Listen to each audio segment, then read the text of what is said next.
All right, hell yeah. So we got material mechanics and we got a 3-star problem. So let's just get to it. You know what I mean?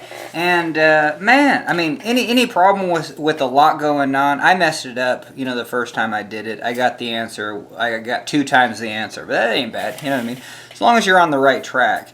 So we have a bungee cord that kind of goes all the way around. You're pulling from a midpoint, and you're just pulling with some sort of force. And the bungee cord does have a K, you know what I mean, a constant, a spring constant. So the equations that we're going to use are like, hey, the force of a spring is K times the change in length. Cool. And so we kind of want to know, well, we want to know this displacement. So this point's going to be there, and now maybe it's going to be there, and we're going to call that delta C. And that's it. You know what I mean? It doesn't seem very hard, so I was just like, well, what you know what I mean? It shouldn't be hard just to get like a quick answer. But then I realized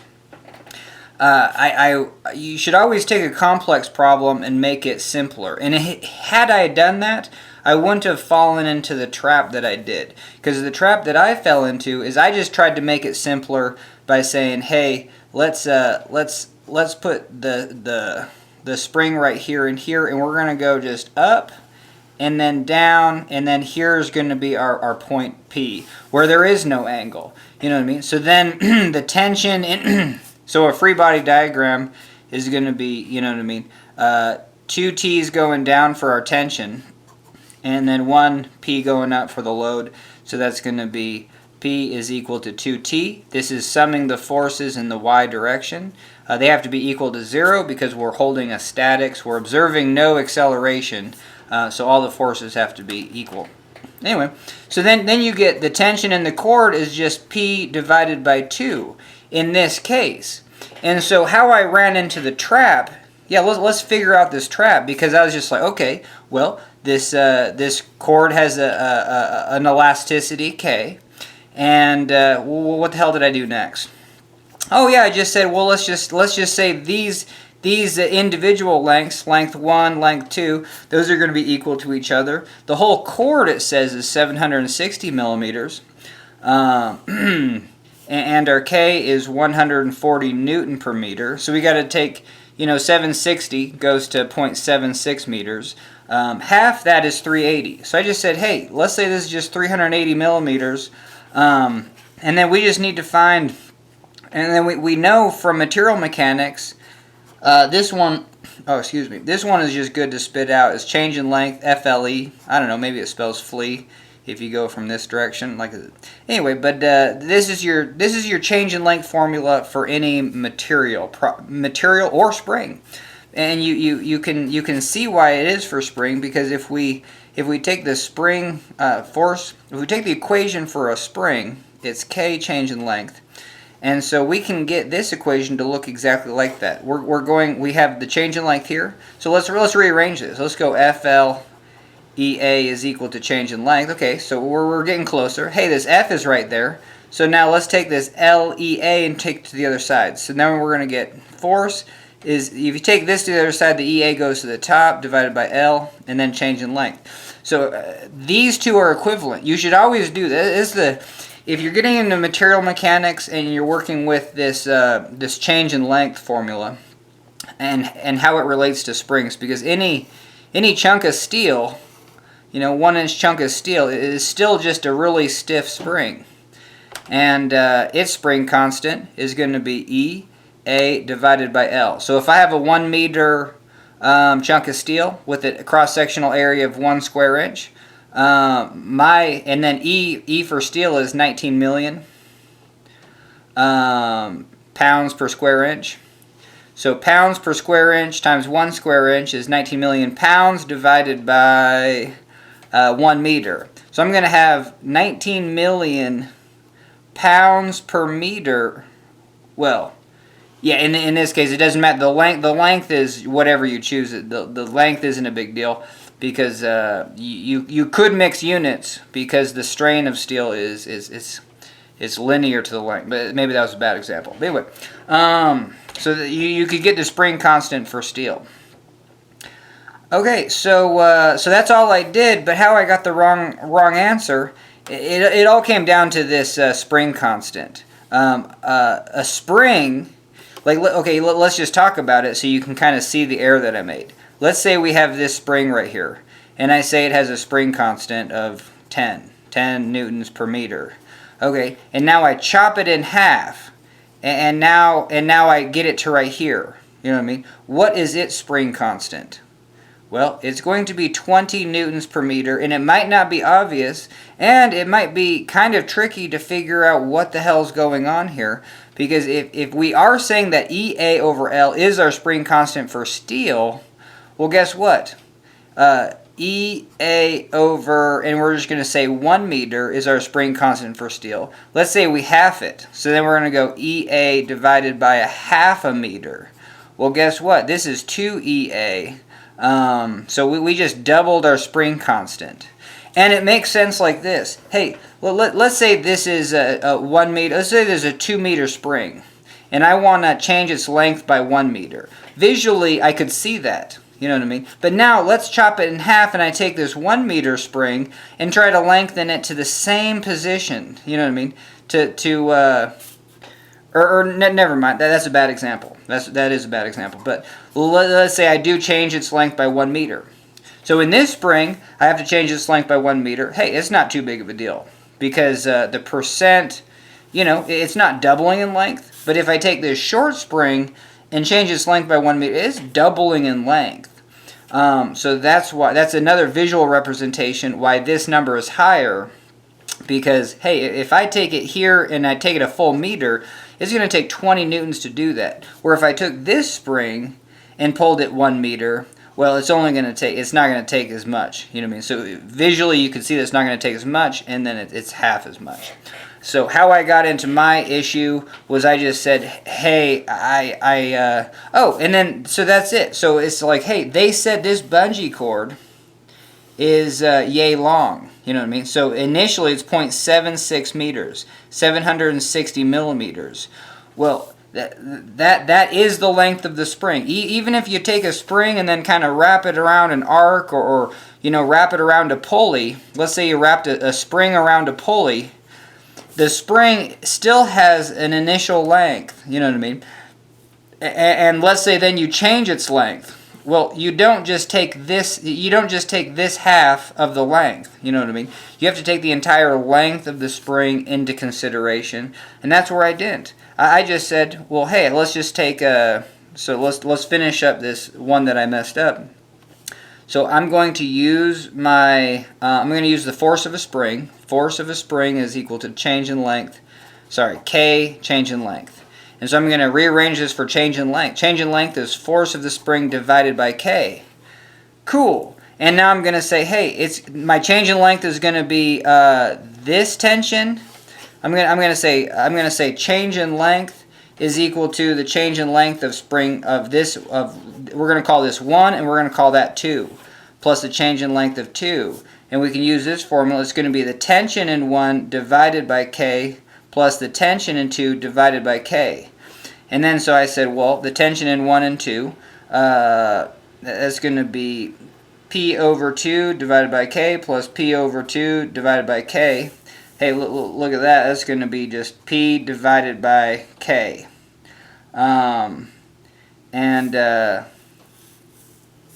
Whoa.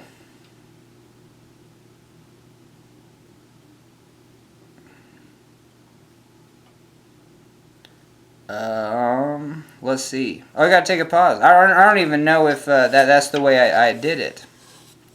No, but yeah, that still gives you the wrong answer. So let's just go with that. You know what I mean? So I said, hey, there's a tension in this chunk of rope, and then there's a tension in this chunk of rope. And then so I know the spring constant is, yeah, and this is an obvious error. Because my spring constant is going to be different for a half a spring. If I chop the spring in half, the spring constant has to double. And we'll get to that in a second. If I do have a pulley here, like essentially we're having a pulley here where I'm pulling up with P and then I'm inducing a tension in the cord. All right, more time on the. All right, hell yeah. Now this is getting kind of busy. But what I said is I pulled up with a load P, and then I induce a tension in the cord. Well, that's just like having a long cord and having the tension there and the tension there. You know what I mean? The tension in the cord is what it is. And the spring has to, the spring constant, K, is a value that's associated with the initial length, L naught. So whenever you have a spring constant, you've already assumed that you know the length of the spring. And even if you have a chunk of steel and you say, I know the spring constant of this 1 meter by 1 inch chunk of steel, well, I've already know the spring. I've already set the length. See how if the spring constant is the length and the area chosen and the material chosen. Those three things are what makes up the spring constant. So in any problem, if you're given a spring constant, you cannot just change the initial length of your spring.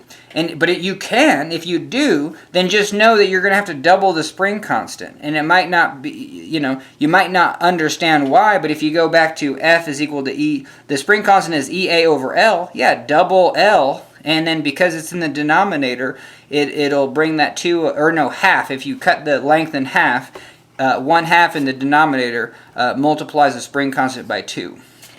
Cool.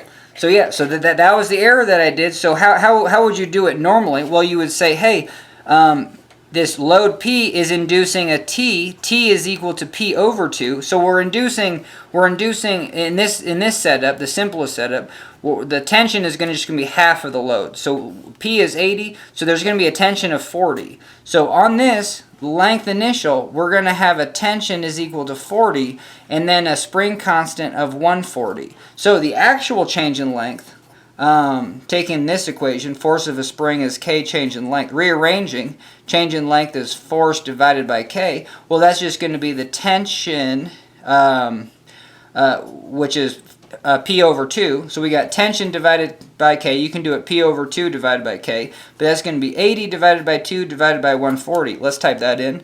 80 divided by 2 is that 40 divided by 140. And we get a change in length of 0.286 or 286 millimeters. But now if we go into this problem where I messed up the K, and I'm going to say, hey, I got two lengths, and because the spring formula doesn't involve, it doesn't really involve the initial length because it's actually already inputted. The initial length already is a function of the spring constant.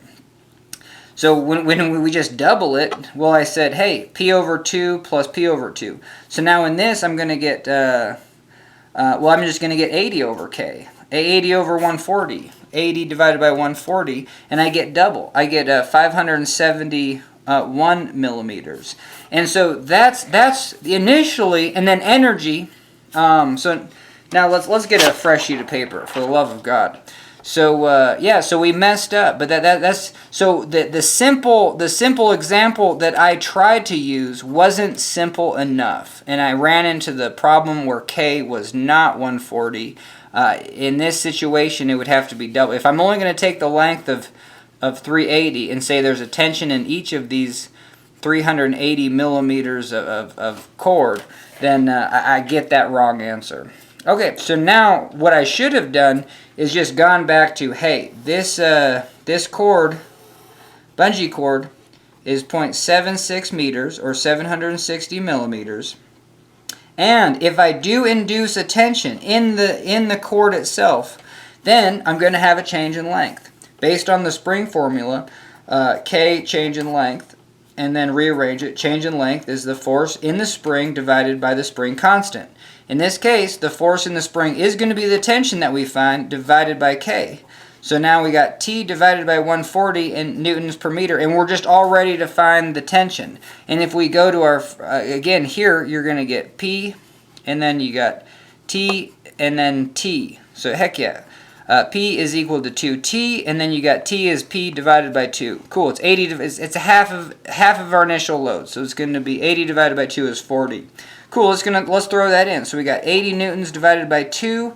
Divided by 140 newtons per meter. Newtons cancel, and we get 40 divided by 140 is again that 0.286 or 286 millimeters.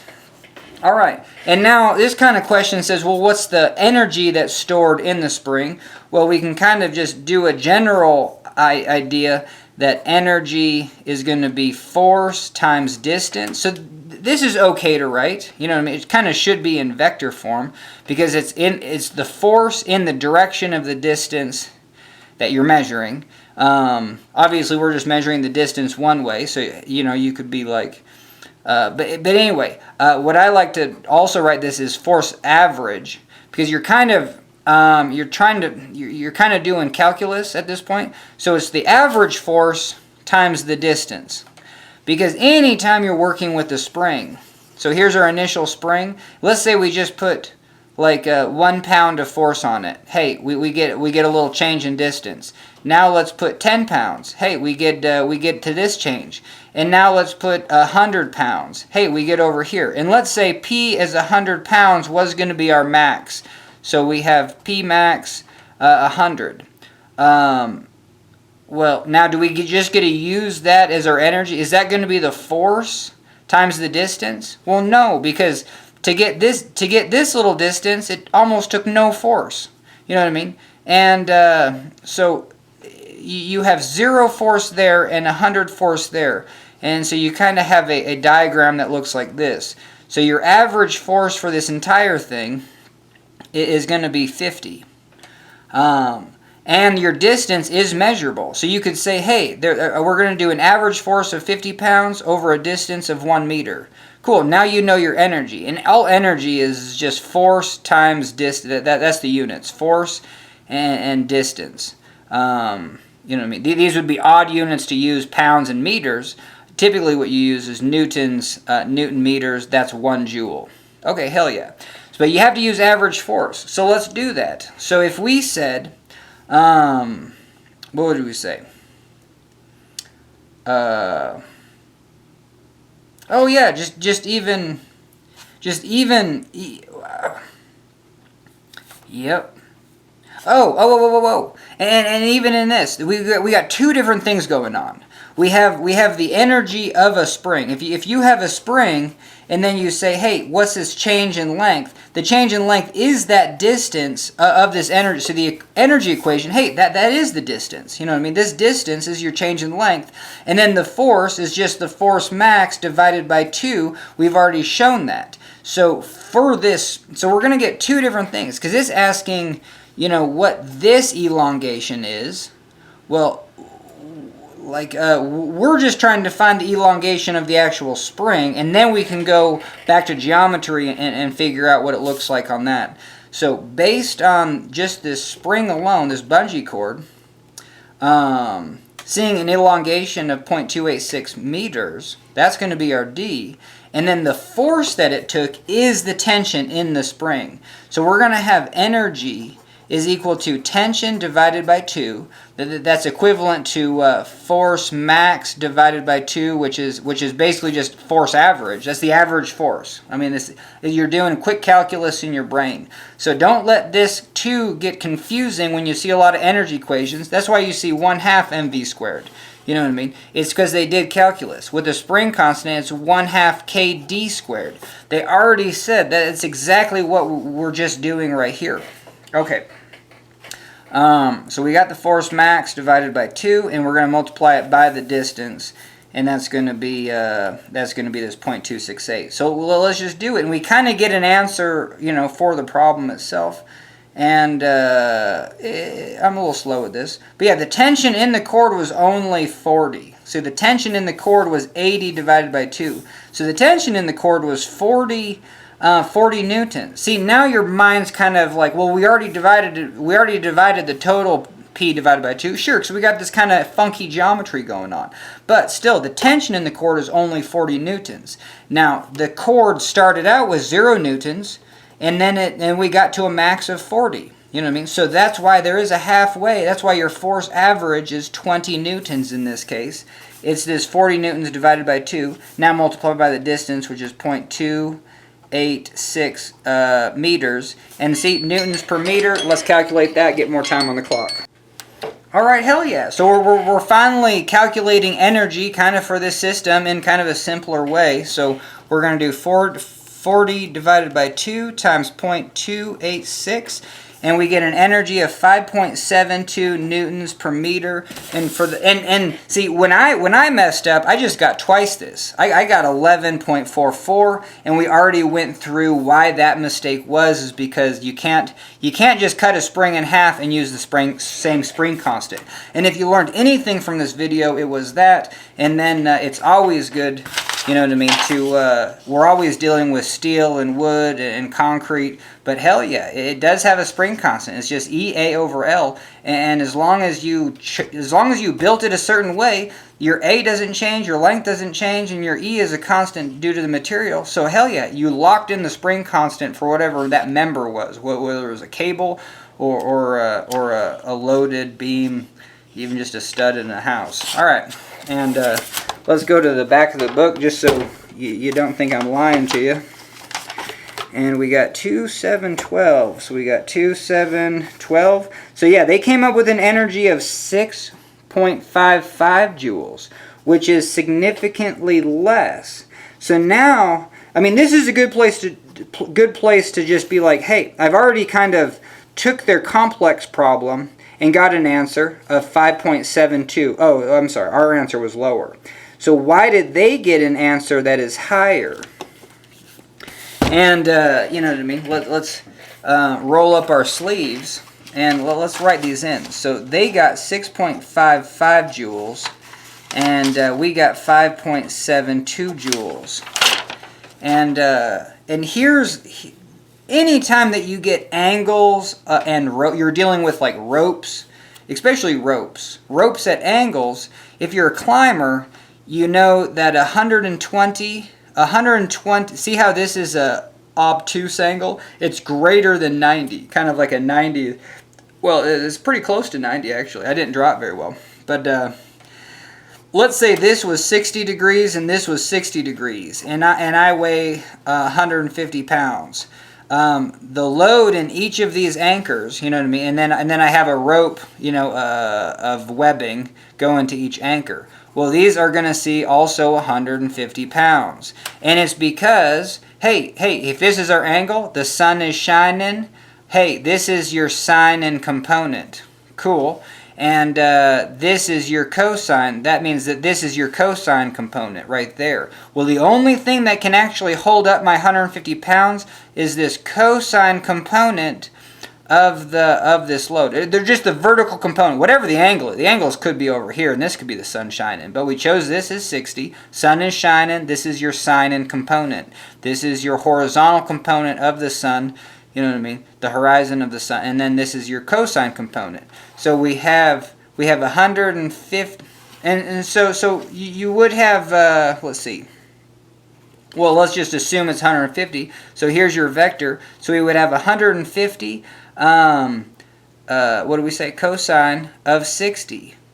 And that's just that's the load of this one. And then over here you'd have 150 cosine 60. Well, what the hell is cosine 60? And you should know that one. Well, you don't need to memorize cosine 60, but you do need to memorize sine 30 and know that cosine 60 is just sine of 90 minus 60, which is sine 30. You know what I mean? You figure out the conversion. But yeah, hell yeah. If you have cosine 60, don't memorize cosine 60, but definitely turn anything cosine into sine just by using that 90 minus the angle. And you'll know that sine 30, oh, that's easy peasy. That's 0.5, baby. And you'll know that 150 times 0.5, that's 75. So we get 75 pounds out of that rope and 75 pounds vertical out of that rope. And both those, 75 plus 75 equals 150. And that's the load that it's trying to carry. Now, if you make this worse, you know what I mean? Now we're getting into, let's say you make it real bad. Well, that's not even super bad, but let's say now this is cosine of 85. Well, what the hell is that? That's going to be sine of 15. You know what I mean? Let's say you don't know what sine of 15 is, but you know sine of 30 again. And you should know that it's totally linear from 30 to 0. So half this, sine of 15, is just, if this is 0.5, this is going to be 0.25. So now only 20, whatever this load is, only 25% of that load can actually carry. So this would be 25, whatever this load is. So maybe we would have to go to 300, because then 25% of 300 would be 150/75. Hell yeah. And now we got both those 75 loads. So see how that works? I mean, that's a full tutorial all unto its own. But we're doing a 3-star problem, and it's just really, it's really necessary to hit all the high notes. And so there you go. And the crazy thing, look at this. So it's kind of synonymous to our problem. We put a load on. So I put a load here as 150. But what's my tension? Holy Toledo, my tension is 150. And sometimes just doing stuff like this isn't enough to recall that when we did our spring like this, we put the load on. The tension was P divided by 2. Like this was 80, this was 40. You know what I mean? So, and then it's just flip-flopped. But hey, we're saying that this is 150. Well, this could be 75. Obviously, if I have an anchor and I'm 150 and I got 2 like hangers, and then I just do my webbing like that, hell yeah. Both these tensions, I'm going to have 150 here, and then I shouldn't have drawn these at any sort of angle, but I'm going to have 75 and 75. That was our ideal problem, but that's not what we have. We have some sort of angle, and that's why I'm just like, hey, anytime you get a rote problem, make the angle really extreme, because if the angle is hella, I mean, just a 150 is doubling, you're going to have double the tension. So there you go. So now we can kind of figure it out, like, and then visually, hey, like visually on this guy, and we'll do this right here. Let's say this is 80. What do you think the tension in this is going to be? I already said that if, and in climbing, they say anything that's 90 degrees, you know, if this is 90, you're just A-okay. You know what I mean? Triple, it's as good as you can get, and let's do that. Because if you had 90, it's going to be 45. Cosine of 45 is 0.70. So you're going to, 70% of whatever this load is going to carry it. So you would have to go 75 divided by 0.707, and you get 106. So yeah, if I was 150, but we had a 90-degree angle, I'm going to get 106 pounds in that one and 106 pounds in that one. You know what I mean? But we still, in rock climbing, we call that good to go. You know what I mean? Anything 90 degrees. So look at this. This looks less than, even just the way the picture is, this looks less than 90. So, like, you can just say, hey, we're kind of good to go on this. Our and then 120. If this was 120, which kind of looks like that maybe, then your tension is going to equal your load. You know what I mean? So we're not even seeing that. You know what I mean? So that's kind of the high end for this problem. So now you can put an energy limit on the high end. We put an energy limit on the low end of 5.72, doing it this way. So let's say an angle of 120 is the high end. So we would have our cord. It has an L knot and it has a spring constant. We're going to get some sort of change in length, and we're going to put a tension on of 80. So then our change in length, well, force of the spring is K change in length. Change in length is force divided by K. Well, that's going to be 80 divided by 140 Newton per meter. It's that 80 force, so we would get 80 divided by 140, and then we're going to get 0.571 meters, or that 571 millimeters. And then we want to know the energy. Well, the energy is just going to be, the energy is the force, the torque average, which is this is max, so we get T divided by 2 times that distance, and we get 80 divided by 2 times 0.571 meters. Let's do that. 80 divided by 2 times that distance, and oh, did I do that right? I feel like I didn't, but no, I did. Yeah, tension's 80. Yeah, and then divided by 2 is 40. And then the distance is going to be, yeah, so I mean the energy goes up dramatically because it's a square of the force.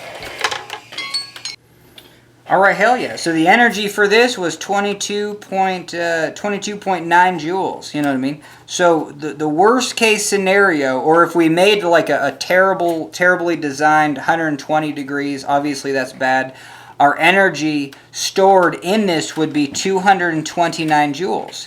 Well, cool. Didn't we say, like, hey, if you change the problem, you can kind of see, because we initially made it real simple, and we got this, which wasn't quite the answer in the back of the book. So, but then we increased the angle, and we said, whoa, we got this for the energy, you know, which is way high. So now, obviously, there's some sort of happy medium. And this problem is because, well, you only have, well, two things go on with this problem. So let's write these down just so you can have them as we go, as we start to solve this problem kind of for real. Because right now we're kind of done. We're kind of done with hey, let's make the problem simpler, and now we need to see kind of what's going on. So we're gonna draw this problem for real, and you have this distance b, which is 380 millimeters. You have the full length L naught, which wraps around, which is 760 millimeters. You have the p, which is 80, and oh, get some more light.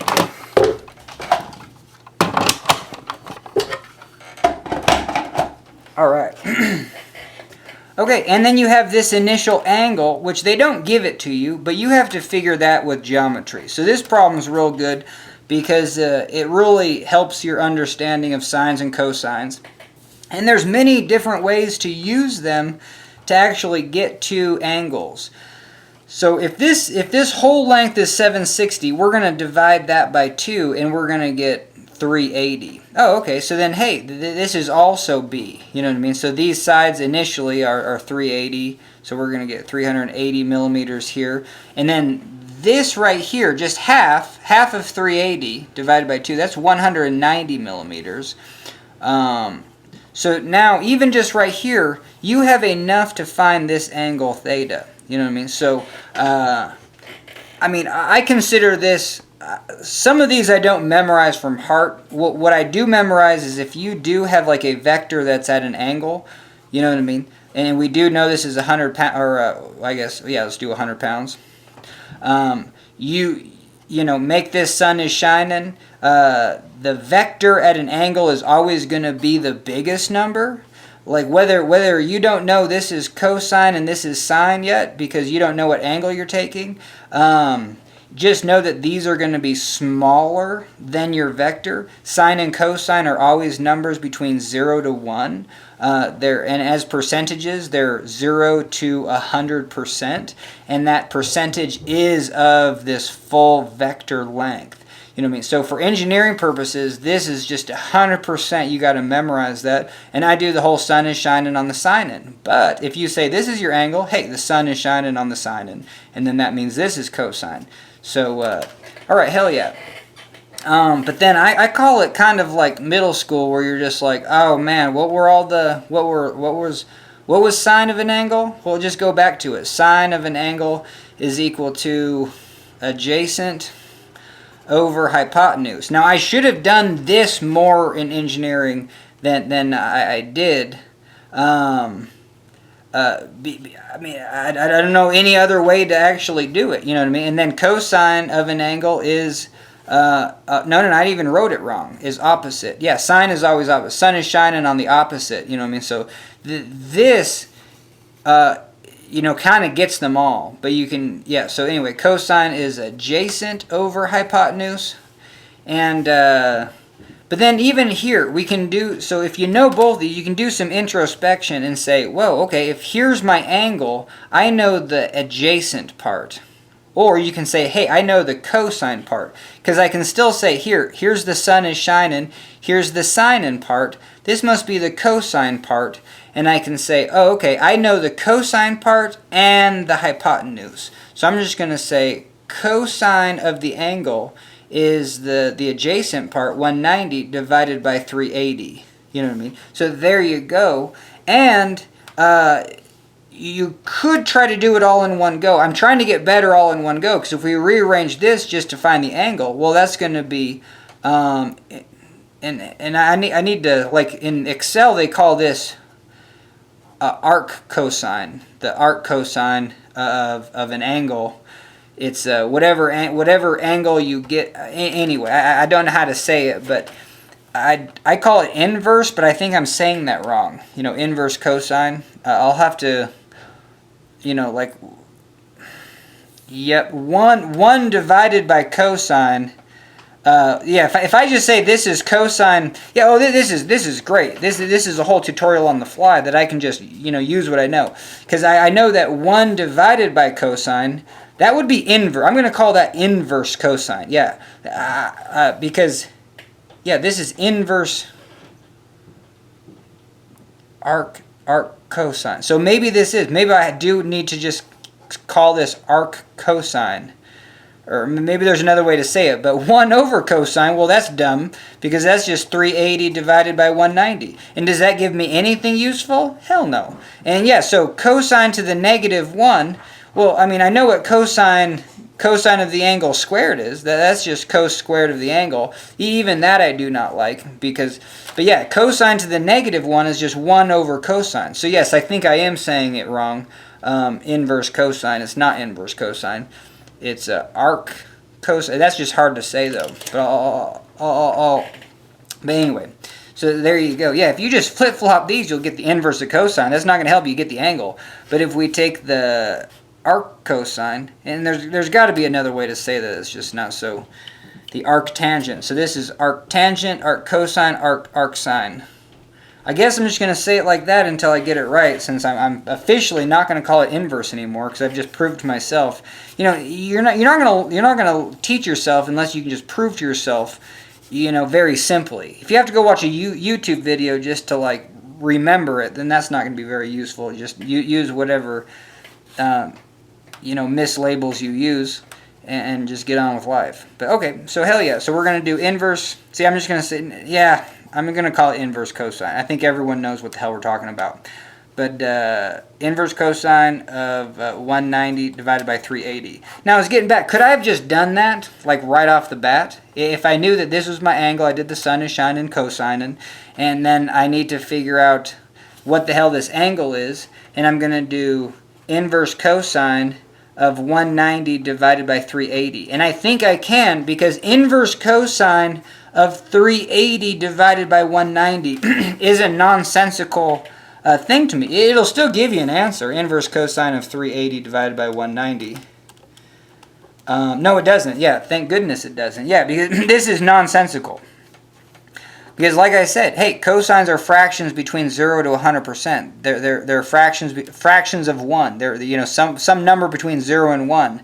So the inverse cosine of this, you know, so there you go. So I'm just making little tricks so I just don't have to do this, you know, because I think, because how I would have done it is just say, hey, cosine of an angle is adjacent over hypotenuse, which is equal to, the adjacent is 190, the hypotenuse is 380, and now I know to take the arc cosine. I'll try to get better at that.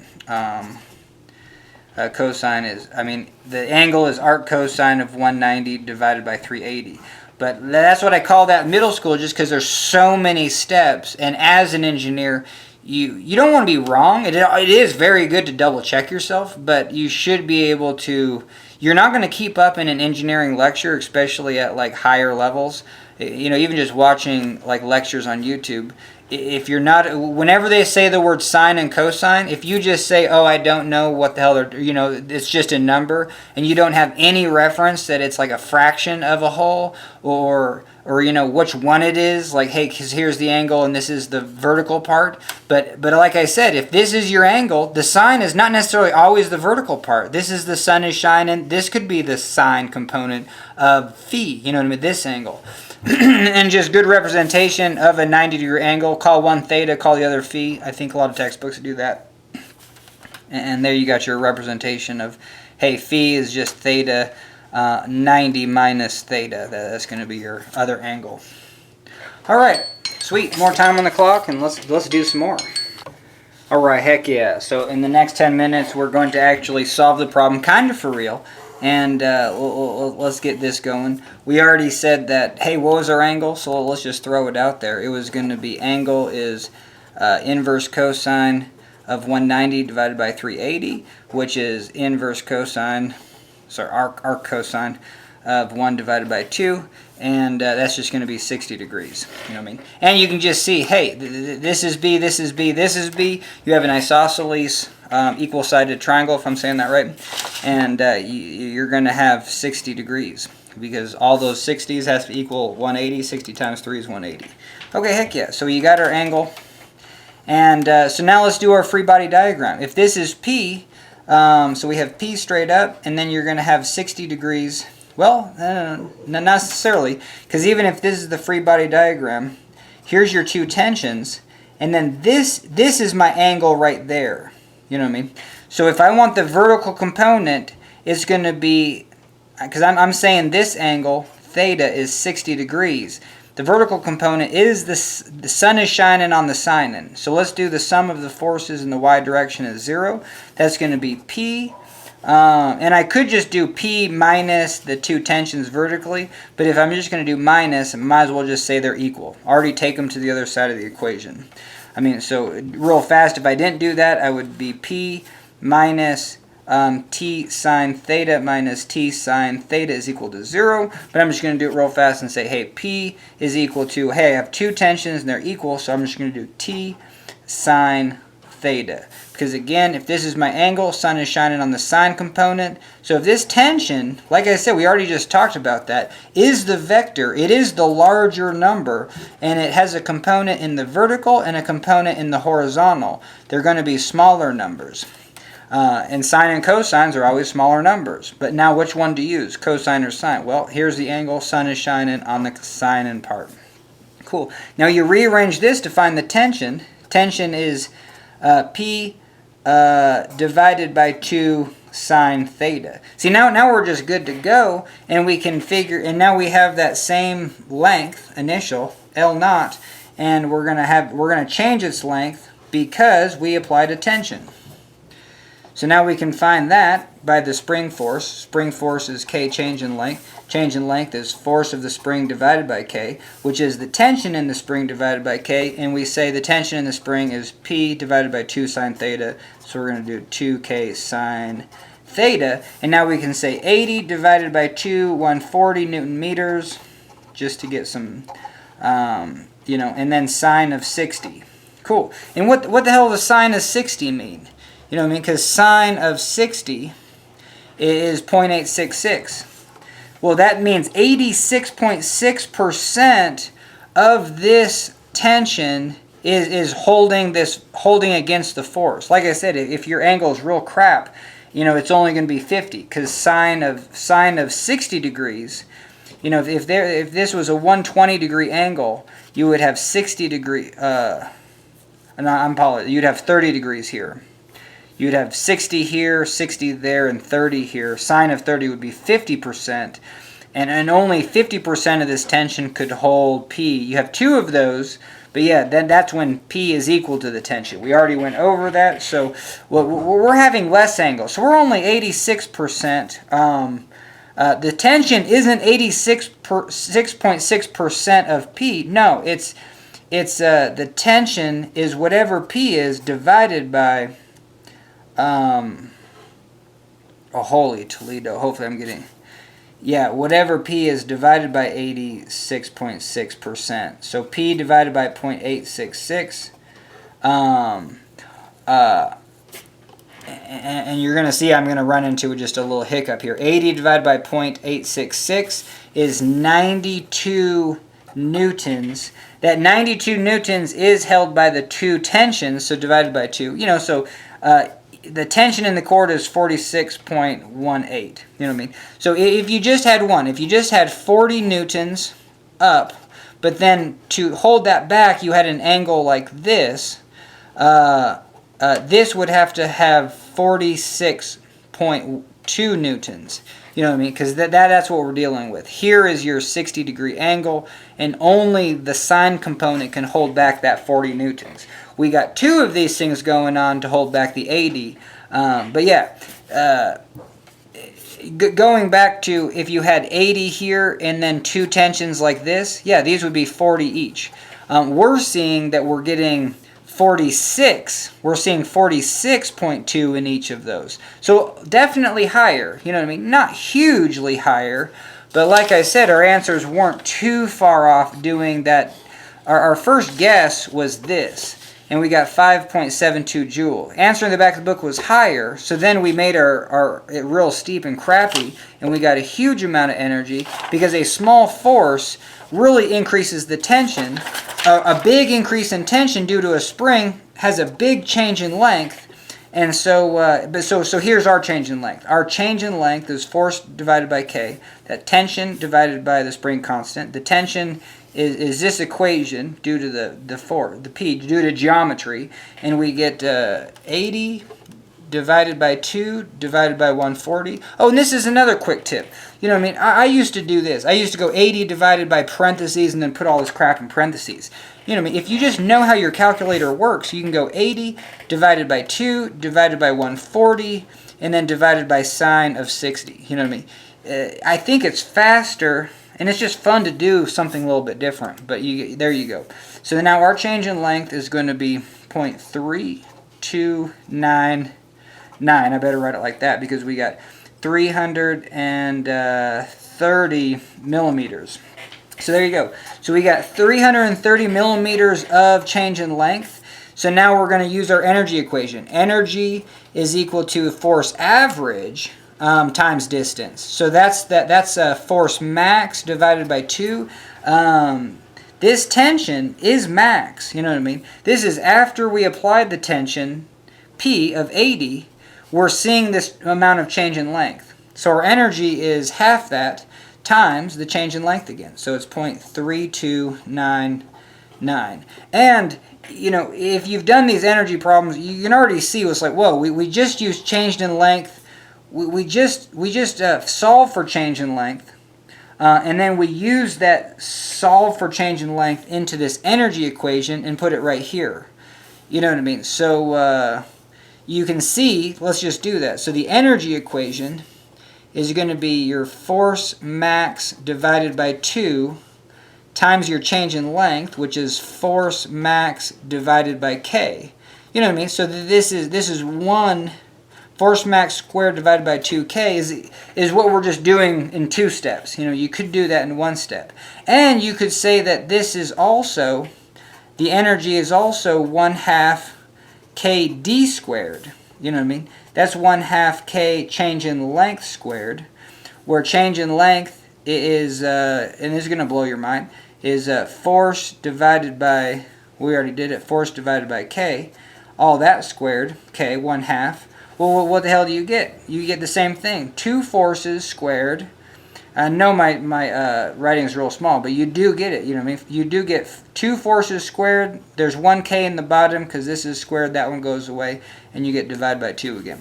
All right, so let's get the energy real fast. And oh, this force max, we got to kind of throw it in again because that force max is also the tension, which is P divided by 2K sine 60. That's the force max, and then we got to divide that by 2 and then multiply by 0.3299. So let's just do this first. So we're going to get 80 divided by 2 divided by sine 60. Cool. So we get that 46.2. We're going to throw that into this equation. Divide that by 2 and then multiply it by the change in length. All right, heck yeah. So now we get an energy of, so we get a new energy, and we get an energy of 7.62 joules. So our initial guess was 5.72 joules. Due to the starting geometry, we're gonna get 7.62 joules. And the answer in the back of the book is 6.55 joules. And the max, if we have a really steep angle, is 22.9 joules. So like even just right now, my head kind of spun for a half sec. But if it wasn't for making this video, no, we can totally tell. Oh, and I'm going to run out of time. Alright, heck yeah. Before I take my first break, we're going to kind of do some analysis now. You're like, okay, so we made the simplest example, and we got, you know, the lowest amount of energy. Like basically, that 80 was divided into 40. So the tension in the cord was 40, and now you kind of get it. Like the energy in the cord is what they're asking. You know what I mean? What's the strain energy inside the cord? And if that energy is higher, you're going to get, I mean, if the tension inside the cord is higher, you're going to get more elongation of the cord. This is going to move farther. You know what I mean? So if we have the most ideal and the cord is just straight up and down, you're going to get the lowest tension in the cord associated with the lowest energy. But then then I did the 120, just made it real bad, and you get a super high energy. But then even just going back to the initial, the diagram, they're saying, hey, the start of this is going to be a 60-degree angle, and this is giving me a higher energy. Well, yeah, it's because, and maybe it's not a yeah, it's because, but, so here's the initial setup, hey, pretty steep angle, but then when you pull it up here, hey, this angle goes down. You know what I mean? So the angle now kind of looks like maybe more like the initial. So we should see,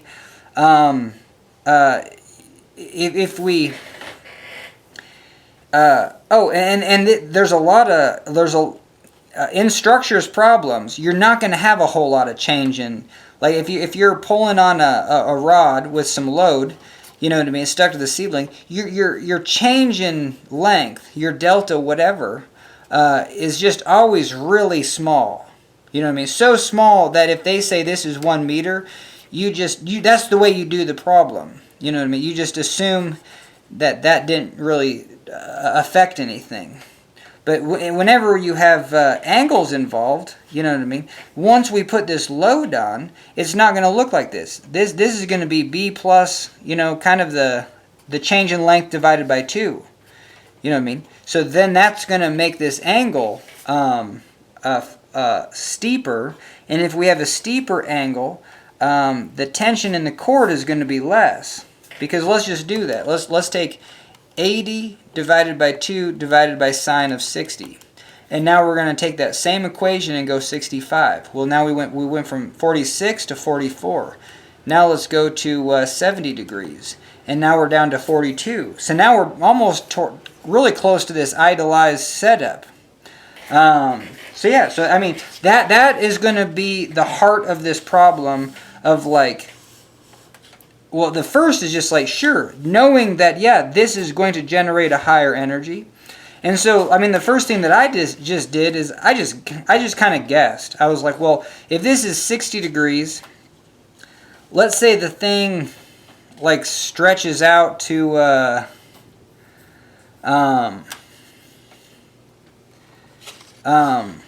let's just say it stretches out to like 7. I don't know if I use 75 degrees initially, but I mean we could do that. You know what I mean? So you got 75. This is 190. This is 380. Oh yeah, that's not. But I mean, I guess I was just guessing. I was like, well, let's say this angle is 75, and we have two tensions, and our equation is going to be P is equal to 2t sine theta. So T is P divided by 2 sine theta, and I'm going to get a tension of, well, let's do that, 75, and I'm going to get a tension of 41.41. So I'm going to store that as alpha t. We're going to get a change in length, which is t divided by k. The force over the k, this is the spring constant, so we're going to divide that by 140. That's going to be my change in length, 0.295. I'm going to find the energy, which is the tension divided by 2 times that distance. So let's go alpha t divided by 2 times that distance. You know, it's just good to do these problems, and we get an energy of 6.12. You know what I mean? Joules. So that's going to be still, that's going to be now, that's going to be under. That's going to be lower. So you should know that the angle wasn't that. You know what I mean? This thing didn't stretch out to 75 degrees, and maybe try 70. But yeah, and let's do it. Let's try 70. So we're gonna use this equation. Type in 70, and we're gonna store that as alpha t.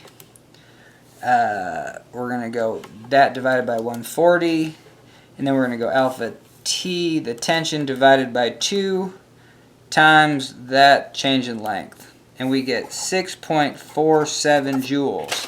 Answer in the back of the book is 6.55 joules. So cool. That was pretty close. Now the question is, well, why can't we just know what? Why can't we just easily like know what the angle is? You know what I mean? Because if we have a p, we're going to induce a t, and that's going to induce a change in length. So that's what we're going to be spending the next portion of this problem on, is actually getting the actual equations. But I think that part is kind of circus trickery. You know what I mean? I mean, it's logic, it's math. You're saying, hey, there's a relationship.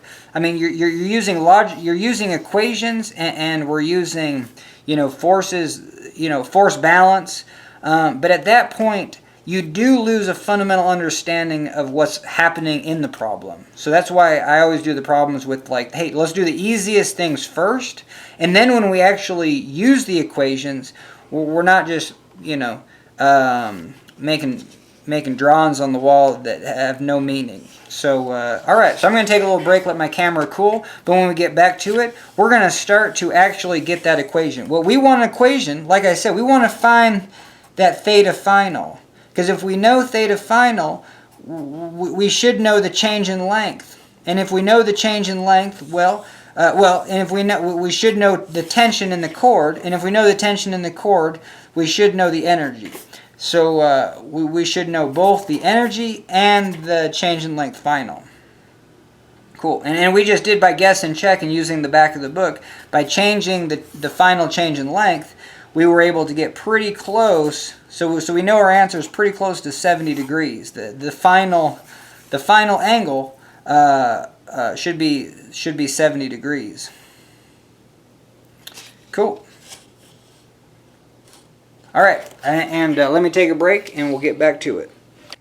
All right, hell yeah. Okay, so we're back at it, and we have to find the displacement, and we have to find the tension in the cord, and so cool.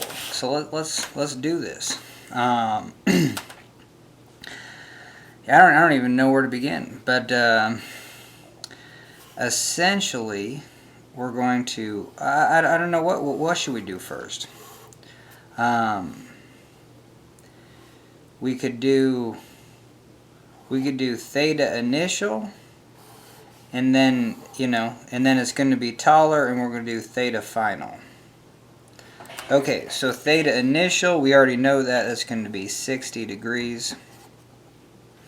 Oh, and then so yeah, just getting one. So this is going to be our point C, and if we knew this height initial and then this height final, well, we would know our displacement, because that's definitely B is what is the displacement of point C. So we can say that delta C is equal to H final minus H initial. So there you go. So that'll be pretty good. And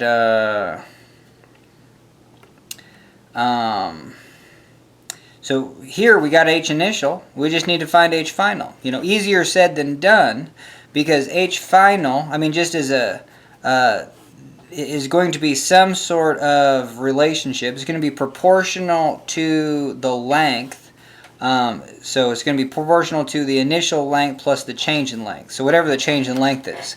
So now we need to know what the change in length is.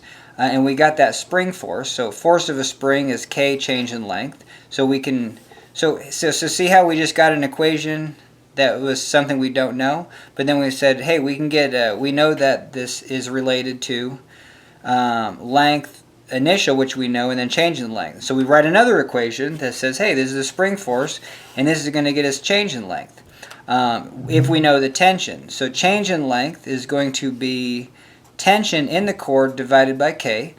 At least the spring constant's constant, but now we need to know T. So now we go back to what the hell, our free body diagram is that we got P, and then we have the two tensions, but we do not know the angle final. You know what I mean? So we say P is equal to 2T sine theta, and then we can say that T is equal to P divided by 2 sine theta final.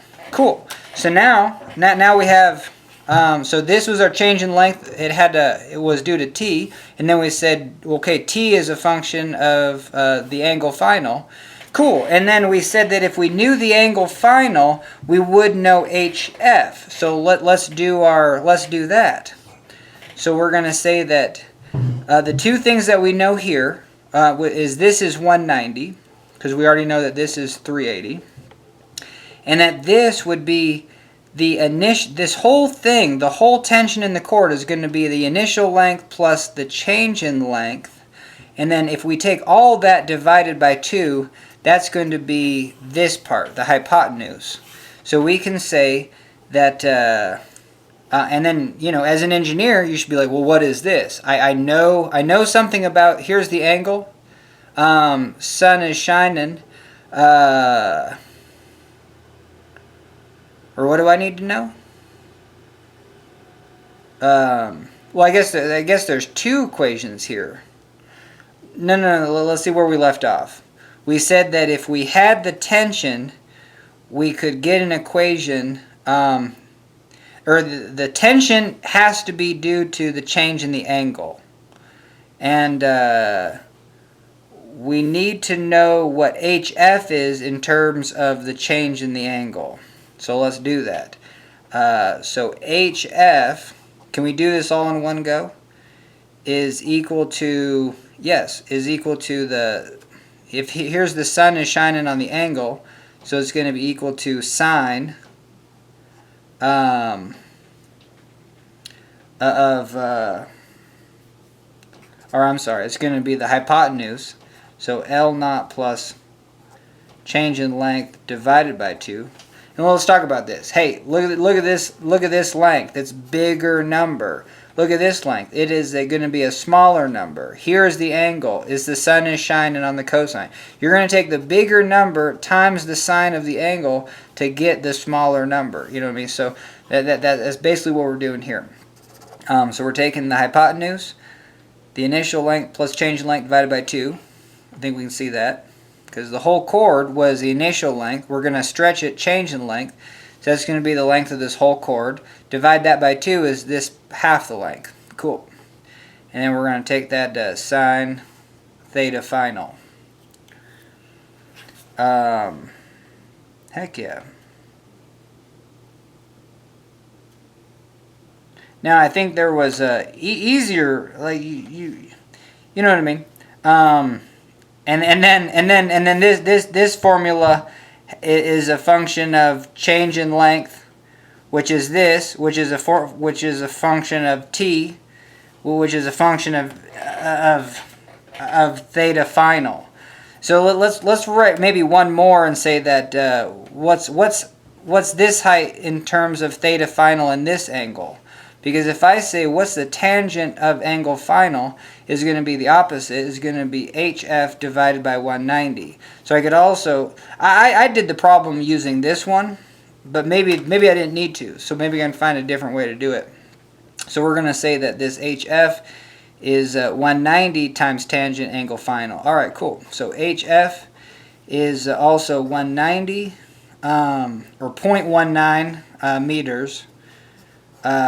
Times the tangent of angle final.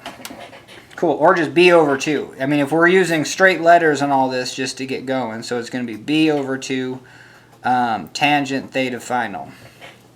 Alright, so can we get them all? Because if we can say that our change in length is equal to B over 2 tangent final.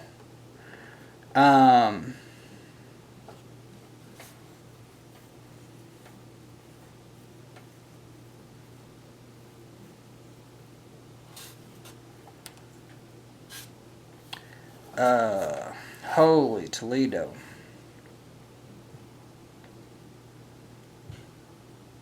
Yeah, I think we can. I mean, I probably wouldn't do it that way. I mean, I don't even think I did it that way to begin with. I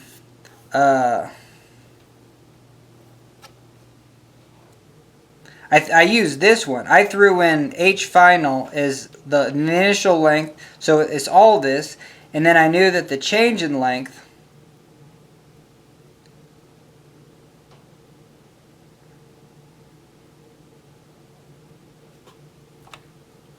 oh, nope, because we wouldn't know this anyway. Yeah, that was the thing, is like, I think I need to take a step back here. Because for this, I wouldn't know change in length anyway. I need to know change in length. That is a variable that's unknown, and I would have to know everything on this side. But I guess, I mean, I already kind of know. I just have a circular reference with theta final.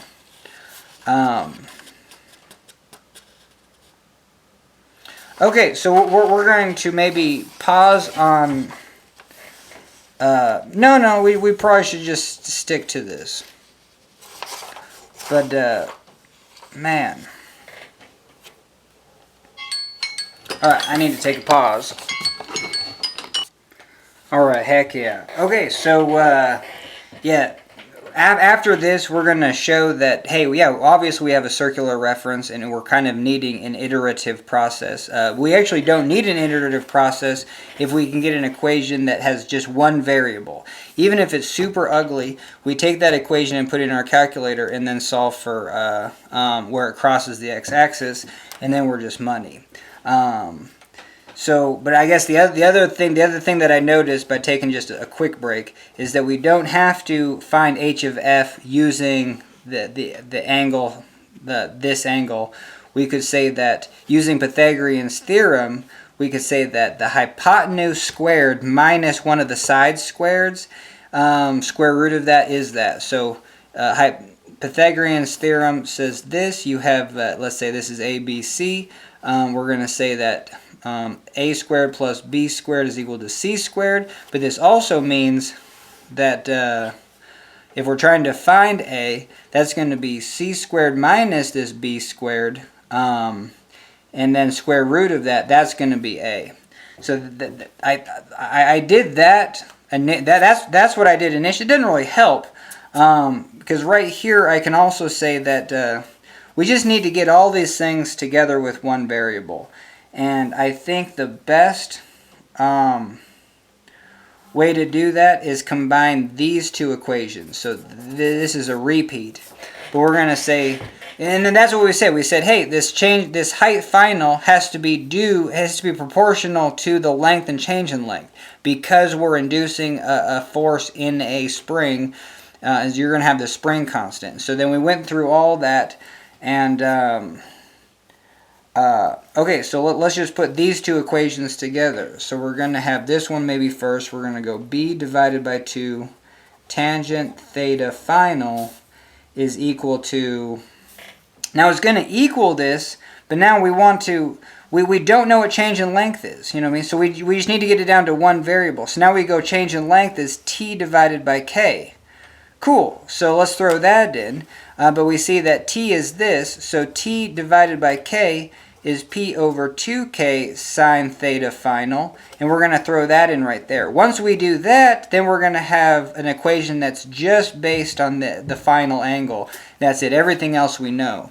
Okay, so let's do that. We're going to go L naught plus the change in length, which is t over k. T over k is this, so we're going to go p divided by 2k sine theta final. That's that change in length. So that's all divided by 2 multiplied by sine theta final. Cool, I think that's what I got. And then we're going to set this equal to 0 because we're going to subtract b over 2 tangent theta final on that side. And if we set an equation equal to 2 and it only has one variable, you can plug that into your calculator. You know what I mean? So this is going to be your x value in your calculator, and the 0 is kind of your y value. I guess I really don't understand 100% why, like, the y is over here as a 0 value or whatever. But anyway, let's just... Oh. Yep. Oh, it says when x is... Never mind. Or, well, when y is 0, you're going to get x to equal... And I'm just saying words now. We just know that this works. So let's do it. And in my calculator, we got alpha L is 0.76. Alpha B is 0.38. Anything else? Alpha K. Alpha K is 140. And then, yeah, alpha L naught is 0.76. I think that's it. Cool. So now we write the equation. So we go, I'm going to do parentheses here because we got to divide by 2. So I'm going to go parentheses alpha L plus alpha P divided by, I guess we'll do more parentheses. 2, I don't want to mess this up. And then sine x. 2k sine x. And then parentheses for the P, so we're done with that. Parentheses around the L, and then divide by 2. Sorry, divide by 2. And then, but now I just know, even though I divide by 2, and then I go straight into sine x, I already know how my calculator works, and this is not all divided by. If you have, like we said, if I wanted to divide this sine x, I'd have to go divide by 2, and then the calculator divide by sine x. If I don't, and I just put sine x next, sine x is going to be at the top like it should. Cool. All right, now we're going to go minus alpha b divided by 2. So I can just do this, alpha b divided by 2, and now I can just go right to tangent x. It doesn't put the tangent downstairs in your calculator. Now we're gonna zoom in. We're gonna go from y minimum is y negative 1 to 1. We're gonna go on the x-axis. We know our angle's got to be 0 to 90. And then we're gonna graph that, and then it's gonna pop down right at our angle. So that wasn't too bad, and we. You know what I mean? We used all the associations. Oh, dang it. Okay, so we're going to find the 0 value. We're going to get a left bound, and then a right bound, and then a guess. Cool. And then we get an angle final of 69.112403. That stores in your calculator as x, and then you can just say x, stored as alpha theta, get into your calculator as alpha theta. Heck yeah. And now what do we know about that? Well, like I said, if we know theta final, that means that we know h final. And if we know h final, we can find the change in length. So we can easily just say, cool, we can go alpha b divided by 2 tangent of that angle, and then we get h final to be, is what it is. And then we'll take that minus h initial. We actually don't. We didn't solve h initial. But it's also going to be b over 2, a tangent 60. So let's just do that. Alpha b divided by 2 tangent 60. Cool. So that's going to be our change in length. Change in length, c, is going to be 168.8 millimeters. You know what I mean? And I could have used more sheets of paper. We'll see if we get better. But that is the change. And I could have slowed it down too. But I mean, we have it all, and that was all that we needed.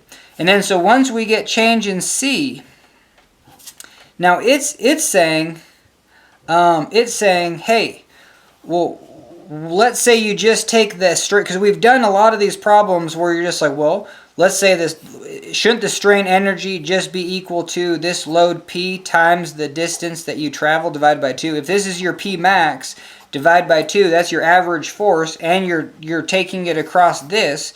So let's do that. This is 0.1688 meters multiplied by 80 divided by 2, so multiplied by 80 divided by 2, and we get 6.75 joules. Now if we go back, why isn't that the answer in the back of the book? You know what I mean? It's because I think the simplest way to do it is this. Let's say I have like a really shallow angle, you know what I mean? Like this is how you pull a car out of a ditch. And then I just put 10 pounds on this. Well, let's say it's actually putting 100 pounds of tension, you know what I mean? So now you're going to have 110 pounds of tension in the cable, and you're going to have like a big change in length. Change in length is big. But now let's say that moves it up to here, and now I put in 20 pounds. So I went from 0 pounds to 10 pounds, and I got a pretty big change in length. But then I go from 10 to 20, and then now the tension is only going to be 20. Like I said, look at that, 120 degrees is going to be equal. So now I have 20. And then we're going to pull up to 60 degrees, and then that's going to be 30 pounds. And literally it's going to be about 15, 16 pounds tension. So we're going to have 10 pounds. And then it's the change in length of the actual. So you're going to get a huge change in length due to this 10 pounds because you have a huge force. Force of a spring is equal to K change in length. So change in length is equal to force divided by K. So big change in length because you got a big tension, 100 pounds tension. And then you're going to get 20 pounds tension, 16 pounds tension. So those change in lengths will be a lot smaller. So your initial change in length is real big, and then you get progressively smaller change in lengths. And all right, heck yeah. And let's take that back to the energy equation, because the energy equation linearly just says, hey, I'm just going to take the force max divided by 2 because I'm starting with 0 pounds and then I'm just going up to like 100 pounds, very linearly. Or like, let's say this is the tension in the cable. You know, even in this scenario, hey, the tension in the cable starts at 0 pounds, but then, you know, quickly with a force of P goes right up to 100 pounds. And then with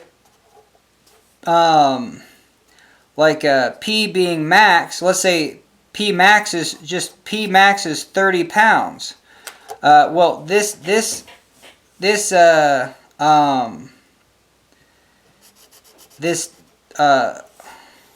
see, the tension in the cable was real big. Holy Toledo. So what they usually do is a force, like a load. So you have whatever your load is, P, and then your delta C, you know what I mean? So your delta C is going to be real big. And so here's your load from 0 to 80 for our problem. And linearly, and we this is 1 millimeter or 0.1 meter. We had like 0.15, 0.16. So this is where we got up to at 80. This was our change in length of C. And oh,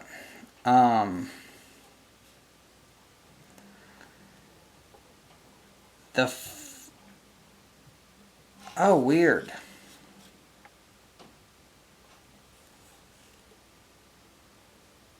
I think the graph is like this, you know, because we plot it in Excel and it's not linear, but it is. And then just go back is like is that what we come up with? I forget our guesses now. So 6.75 joules. Yeah. So they ask like, hey, just compare it with the max load divided by 2 times the change in length. You would get a higher. So the area under a linear one would be higher, but what we're seeing is this. And I just confused myself with this example because like I was just like, oh, does it go like that? Well, I guess not. And then I've already done this in Excel where it goes like this, but for the life of me, these energy things are really hard because, let's see, oh, no, this makes sense. See, with very little pounds, if the graph's down here, with very little change in P, we get a huge change in C, you know, change in length, you know, because that's why it's down here. So so there you go. That makes sense. And then as it comes back up, it gets closer to kind of normal. But right here is like, yeah, that's why it's an x squared graph. Okay, there's going to be two more things with this problem that I want to do. Is one, could you have just done the iterative process without having to put all those massive equations together? Because I just think at the end of the day, not too many people are going to be able to put, you know, kind of, you know, all those equations. So anyway, so let's do it. We're going to do the initial setup of 60. We're going to do our free body diagram of P and then our tension. Because you'll just see how, like, yes, if we throw in an angle of 60 and then throw it through the ringer of the stretch, we're going to get something that's a little bit stretched out, and then our angle, you know, angle 1 is 60, but then our angle 2 is obviously bigger, and then we'll actually take the free body diagram from that and show that our tension is different. So let's do that process. So in this one, we can just do it pretty fast. We've got P is equal to 2t sine theta. So T is P over 2 sine theta. And that's going to be 80 divided by 2 sine 60. Cool. And once we get tension, we're going to throw tension into force of a spring is K change in length. So the tension is the force in the spring. We want to know change in length is force in the spring divided by K. That's going to be T divided by K. And let's do this all in one step. Once we get the change in length of the spring, we want the energy. We're going to say energy is that T max divided by 2. You know, it's basically the average force times the distance, and that's change in length again. So, like,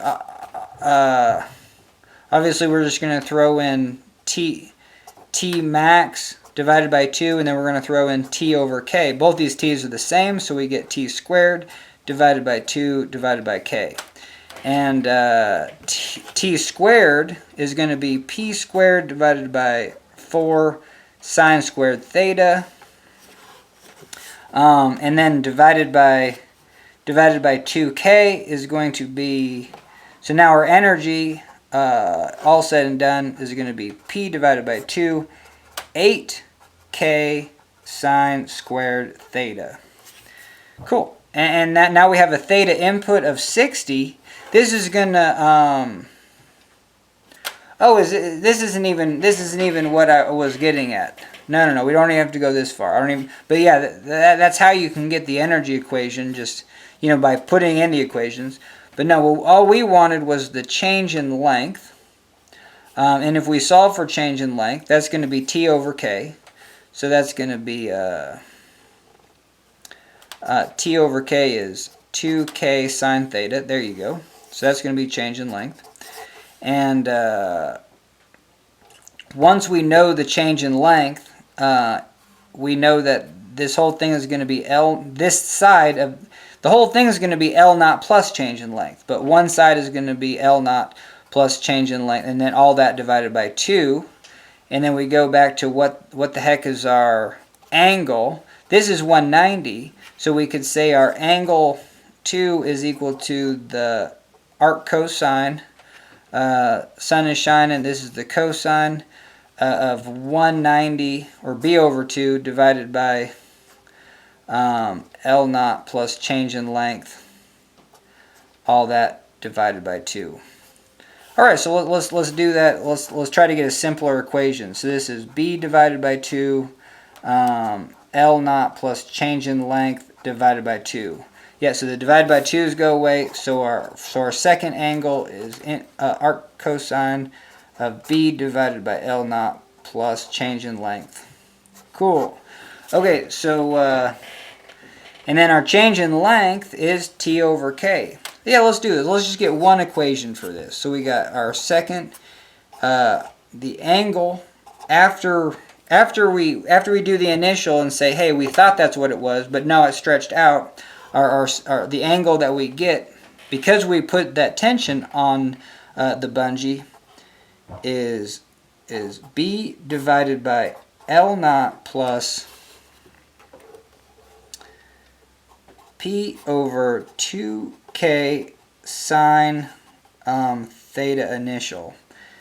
All right, heck yeah. Okay, so this is our equation. And we can just, and I'm glad we did that because it'll just be easier to reiterate in our calculator. So we're going to go, we already have this for theta. So I'm just going to say x. I'm going to say 60 stored as x. And then we're going to go arc cosine alpha b divided by alpha L plus alpha P divided by 2 divided by K divided by sine X. Parentheses, parentheses, parentheses. Cool. And then we get theta 2 as 69. Now, you know that the theta final from how we solved it was 69.11, and I'll write it here, 69.1124026. So even just doing one iteration of this, and we'll do it again, we get theta is 69.59. Yeah, so this is a steeper angle, but then we throw that in. We're going to store that as x, and then throw it back into our calculator, and then we go to the other side, 69.09. So it's jumping back and forth. Store that as our calculator, and then throw that in, and now we get 69.113. You know what I mean? So 113, a little higher, store that as x, throw that into our calculator. Then we get 69.1123, so a little bit less. Heck yeah. Alright, sweet. So we're doing that iteration process, and I did this first before I kind of realized that you had to solve for that theta final. Theta final was some horrible function with theta final in it. You know what I mean? So then you put everything on one side of the equation, and then you throw in your calculator and you find that final theta. But here's the iterative process. Just keep going and throw that into your calculator, and we'll do this a couple more times. And you see that we're basically getting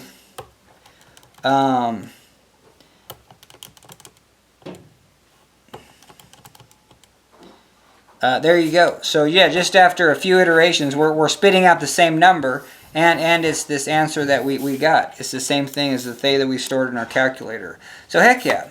So there you go. So that's kind of takes care of that iterative process of finding, hey, what was the actual angle? Because you just have to guess it. So that there is no simple equation. I mean, we did, but we had to throw it into our calculator to find it. But this is just a real quick way to do the iterative process of what's going on. Now, before we jump to Excel, I definitely want to show in the book, and I'll catch you on the flip side.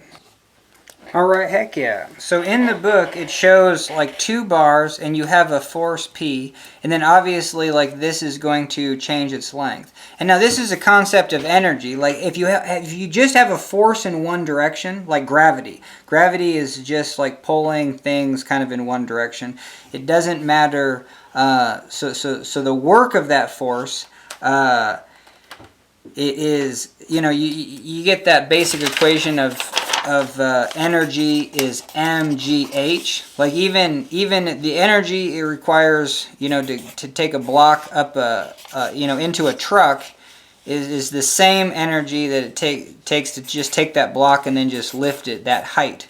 You know what I mean? And let's say this is a frictionless surface. So you know what I mean? The energy, the force times distance, because you have a force field that's only in one direction due to gravity.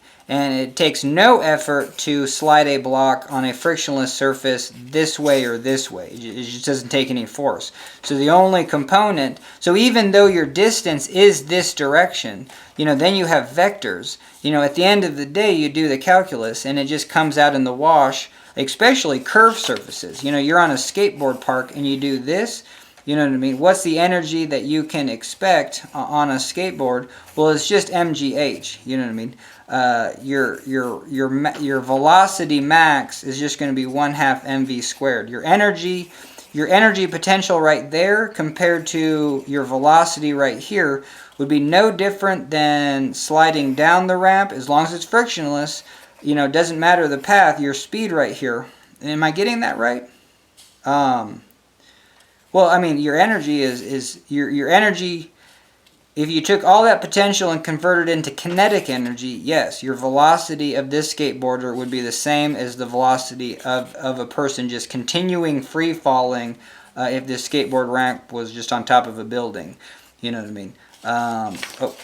Anyway, so that's why this example of, hey, we're just putting this force in, and again, any problem that you're now, since you have structures that say, hey, we put the load on. Well, sure, but you also started with 0 load, and everything's kind of a spring. So you can say, hey, you started with 0 pounds, 10, 100, you know, 1,000-pound load.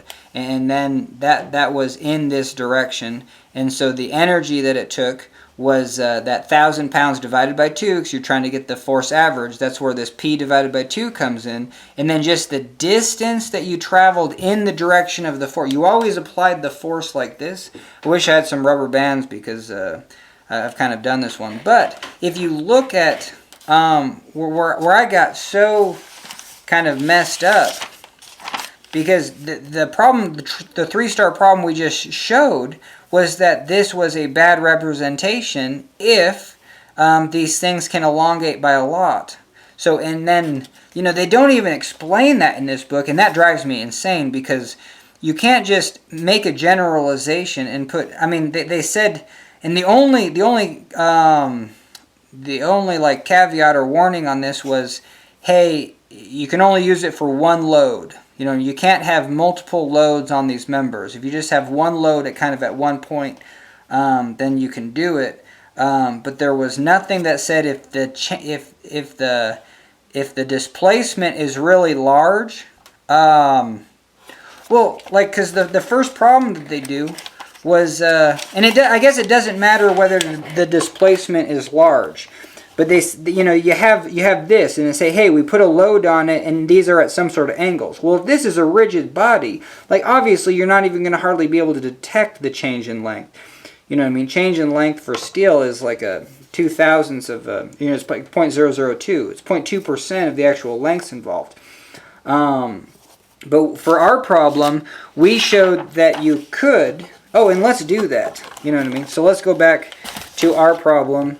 And if we say we know the angle final, the energy, the actual energy of this, if we're given this final angle, is the tension, yeah, let's just use it. We already solved it. It's going to be the tension squared. So there you go. So I'm so glad I did this, because this is going to be the actual energy. It's going to be 80 squared.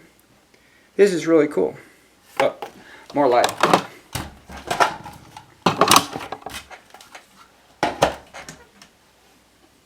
Whoa. Okay, so heck yeah, I'm glad I did this, because this energy, because we didn't even get the actual answer. But yes, if we use this final, if we say, hey, we put a load on this, and we actually know like what its final displacement is, that's where you can only use the free body diagram if it's P max. Like this, at 60 degrees, this equilateral is P is equal to 0 pounds. But the second that you put load on, then your free body diagram changes. And so that's kind of what that's what we went through. And we'll go back to the textbook in a second, but let's do this. So we got divided by 8, divided by alpha k, divided by sine alpha theta. And if I just square that, I think it'll work. Cool. And yes, we get an energy of 6.546, which is 6.55 joules, which, heck yeah, is the answer in the back of the book. 6.55 joules. So that's cool. But holy Toledo, let's go back to the textbook, because they do not say that. I mean, it should literally specifically say that if you're going to use this formula, you have to take your free body diagrams after you already know the displacement. But you don't have to if the change is real small. Because like look and so this was the first example, and this example works if it says, hey, what's the change in B? Well, they set it up the same way that we solved our problem, is that, hey, this angle beta is already after you applied the load P. So they don't have an initial setup and a final just because these are rigid members, because we're dealing with stuff that hardly changes in length. But now let's go to the problem, because this was the first problem that I got, and they say, hey, let's say you just take this P1 in this direction. Well, what's going to happen? This spring is going to lengthen. And if this spring lengthens, this spring is also going to lengthen. And I am going to get a rubber band because I was just like, well, isn't that the case? But that's not the case. Only if you have something preventing this from rotating up. But let's just say that. Let's say this member CB has to be along a horizontal, and something is fixing it along that horizontal. If you lengthen this spring, then you're going to lengthen that spring. And if you lengthen this spring, you're going to have a force in that direction. But if you have a force in that direction and this is horizontal, you know what I mean? The free body diagram does not balance. You can't have a force this way and a force that way and then have a force in this up direction but no force in the down direction. So what happens is that when you pull on this way, this member rotates this way, and this might not actually change in length at all then. You know what I mean? And so even though these are super rigid, when you pull on this member will change in length because you're putting 300 pounds in it. But it does not mean that this member will change in length. It means that this might rotate up, and that will reduce this. Like if this one lengthens, it just feels like this one is going to lengthen, but that's not the case. Not if this rotates. If this member rotates and then lengthens, this distance can maintain the same. So, and that's kind of an advanced thing because I did this problem in Excel, and the changes in length are so small, and the change, like when you pull on this with P1, you're hardly changing the angle at all, but you do register a change in length. So it feels like if the angle doesn't change at all, but you're registering a change in length in this one, you're going to register a change in length in that one and have a force in that direction. But no, you actually do change the angle just slightly to compensate for that. So then this CB has a component that is both resisting this force that way, but at an angle downward. So it's got a downward component. All right, but no, that was and I might be totally wrong on that, but no, it's like what from this 3-star problem that we just did was a good one, where it's just like, hey, the energy of the system is only going to be found after the system stretches, and that's where you take your loads. Take your max loads. Because that's when you're going to get the actual tension in the cable, and then you can find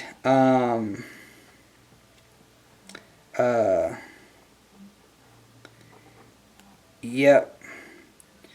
And then I guess we got to go back that hey, we did increase this in length from there to there, but this one just by demonstration showed that wasn't. Yeah, let's go back to that. That was a limitation. It specifically says, it asks you why. It's like the elongation of the cord is not small compared to the original length. You know what I mean? This problem says yes, that when you find the strain energy in the bars, that this change in length here is just a 1/2 relationship to the, you take the overall load divided by 2 times that distance, and that's the energy. You know what I mean? So we can find the energy by finding the actual tension in the cord, and its change in length. Oh, and I think I can explain this. That why is the energy in the cord also not like changing? I think it's because this is like a spring is linear.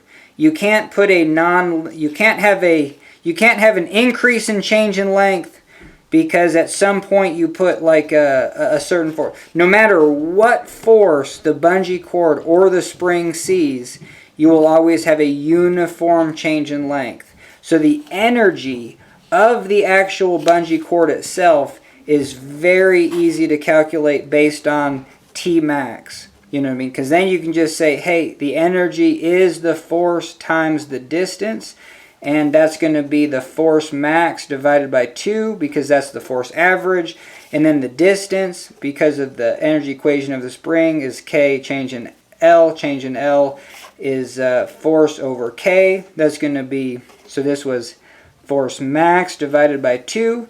So that's the force average times the distance. Distance is force max again divided by K. So there you go. You got force max squared divided by 2K.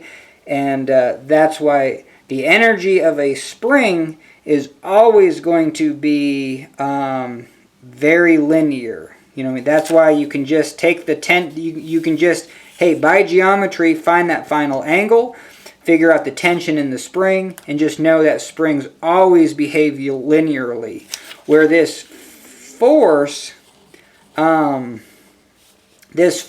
is inducing different tensions in the spring in a non-linear way. In the beginning, it's inducing higher tensions in the spring compared to the change in C that you're getting out of this.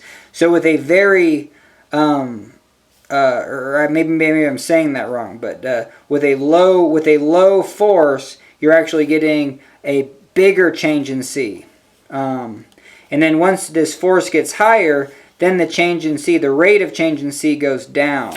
So that, let's go back to that diagram where you have load and then change in C. Very small loads, you'll actually have, compared to linear, very small loads, you'll get more change in C. And then once you get higher loads, the change in, so if you increase the load from here to here, your change in C isn't as great compared to increasing the load from here to here. Look, your change in C is huge. So that's a good other visual representation. All right, now do I need to take this one to Excel? I don't think so. I think we might be done. But what did I do in Excel? I kind of forget. In Excel, oh, you know what I mean? I was able to plot this. Yeah, that was pretty cool. And I might just pull that up for a second. But yeah, I was able to plot, hey, if we put 1 pound, if we got 80 newtons, if I just put 1 newton in, you know what I mean? What's going to be the change in C? You know what I mean? And then so I actually plotted this. And so, yeah, let's go to Excel and actually maybe just take 5 minutes to, probably more than that, but just go over that. And then we'll finish this video. Heck yeah. Alright, hell yeah. So we pulled this up in Excel, and what we did was we just set our angle between 60, and then we just got that final angle. You know what I mean? That 69. So we got 9-degree angle change, and then I just said, hey, I just divvied that up evenly, and I said if the angle, you know, so if we have an angle of 60 degrees, the initial, well, this is 10 to the negative 4. It is essentially 0. And then if the angle is 61 degrees, well, then it only took 5 newtons to get there. You know what I mean? And then if the angle is final, that's the 80 newtons. That was the original problem. And so, heck yeah. So then each of those loads, and this was an equation that I could use based on the probably the force balance. And then also, well, I think this equation relates how because if I do have this angle, that means that the initial length of the bungee cord stretched out. That change in length it is accompanied by an increase in tension due to the spring force, and so that's how that's relating.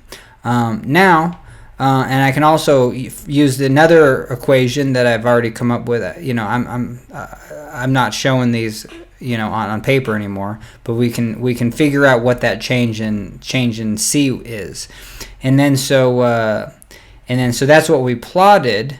Now it looks pretty linear. That's what I was just like, well, even this problem looked really linear, even though it was, I guess it was only off just by a little bit, 6 to 7 joules comparatively. What was the two answers that we got? But this shows that the answer of 6.55 is less. Instead of being linear, you're doing this x squared relationship, even though it's visually hard to see. That's why I was kind of bummed. I was hoping, like, this is a curved line. It's just really hard to kind of see the curve. And then because I did it again by making my from 60 to 69, I divvied up the angles by 100 chunks, and then just got a more accurate representation. So how do you get work? Well, again, it's just force.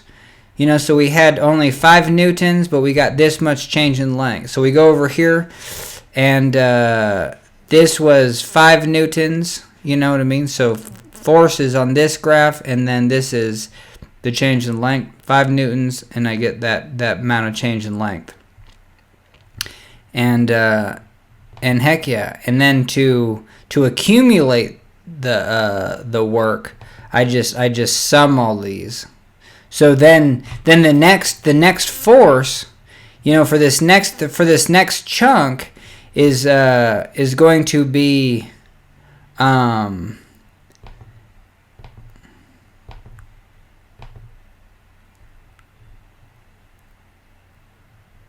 where's this purple one? C? Yep. So yeah, there you go.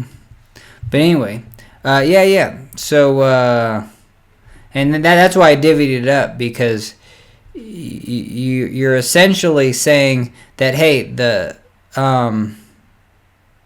if this was 5 pounds, and then we got over to here, well, it took 0 to 5 pounds to do that.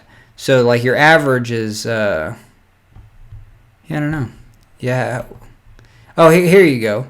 Yeah, so there you go. So we took 0 plus 5 divided by 2. So that's the average. So yeah, the average load is 2.5 pounds, and that 2.5 pound average force gets us to that change in length. So there you go. And then the change in length was the difference between there. And then you just redo that thing again. You say, hey, between 5 pounds and 11 pounds, well, that's going to be 5 plus 11 is 16. So you're going to have an average of 8. So 8 pounds over that distance. And then here's the difference between the distance. That's going to be the work of that. You know what I mean? That's going to be the accumulated work from there to there. And essentially, that is the area of this column. So this number is the area under this column of the graph. The next one is the area under that column. So all these works, I can just sum them. So now I just sum that whole thing. And basically, I'm summing each of these columns. So there was the equation for it. And you know what I mean, we'll walk through these in some other videos, but this one was just kind of showing you. And let's say you didn't know how to make these graphs. All you have to do is just get your x on this side and your y. See how this is your x side and this is your y side. But then you just go insert, click on this little dotty dot, and then do a little scatter plot. And once you get over here, it gives you the options. And I found this from YouTube, but the guy did such a good job. Or maybe I'm not doing it very. Oh, you got to right click on the graph. Right click on the graph, and then what do we want to do? No, what? Do I right click over here? Oh, bummer. What do we want? Right click. Oh, whoa. No. You gotta click the actual data. Click the actual data, right click on that, then format data series. And no. What up? No, add trend line. Holy Toledo, we messed that up, but I'm glad I went through it again. So yeah, the whole thing, let's just redo that.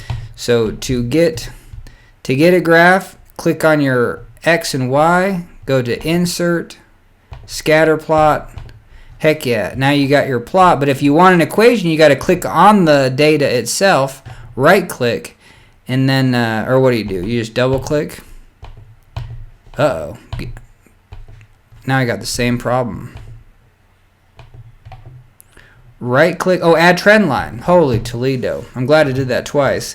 Add a trend line. Obviously, you don't want a linear line because we're trying to figure out that it's not linear. So you go to polynomial, and it really doesn't matter the order of the polynomial. So we'll just go order 2 and or order 2 and enter. What do we do? Enter? Or why didn't it do it? Linear. Oh, whoa. Oh, I think I'm off. So here we go. We're gonna go here. Well, this is bad. But anyway, insert chart, scatter plot. Click on a data. Right click. Add trend line. I don't like how it's all bunched up over here. I kind of want this to be a little bit bigger. Okay, we're going to display r squared. That's important. And then we're going to do polynomial. Oh. And then where's the actual... Oh, display equation on chart. Oh, for the love of God. So you have to click both those. Holy Toledo. But there you go. And if you went down to if you went to linear, your r squared isn't 1. You know what I mean? So obviously it's not linear. And then you go to polynomial. And if you go to order 2, your r squared is 1. So this is 100% a square. So that would be a 3-star problem of actually coming up with this equation on my own. You know what I mean? I don't know if I could do that. I was just happy to come to Excel and do that. Because if I go to 3rd order, 4th order, you don't get any more accuracy out of the polynomial. But anyway, okay, so that's it. That's what I did in Excel for that problem. And holy Toledo, I'll get better, hopefully. And thanks for joining me. That's a video.